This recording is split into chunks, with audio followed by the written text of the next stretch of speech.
আল্লাহ তাআলা বলছে, বান্দা এবার যদি মনে করে থাকো তোমার গুনার পরিমাণ বেশি, তাইলে তুমি অন্য কোথাও গিয়ে লাভ নাই।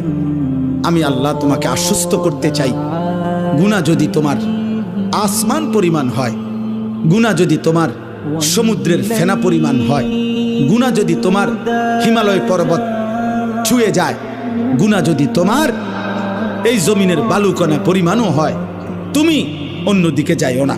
তুমি যদি শুধু বুঝতে পারো, অনুভব করতে পারো, তোমার ভিতরে যদি উপলব্ধি আসে আমার গুনাহ বেশি, আর আমার এই গুনাহ আমার জাহান্নামে নিবে, আর জাহান্নামের আগুন আমি সহ্য করতে পারবো না, খোদার কসম আল্লাহ বলেন এদিক সেদিক না গিয়ে বান্দা তুমি আমার দিকে ফিরে আসো, আমার রহমত থেকে নিরাশ হইও না। আমি ওয়াদা করলাম, আমি আল্লাহ এক সাগর নয়, আমি হাজার সাগর, এক পৃথিবী নয়, আমি আসমান ছোঁয়া গুনাহ একবারে একসাথে মাফ করে দেব। তুমি আমার কাছে আসো।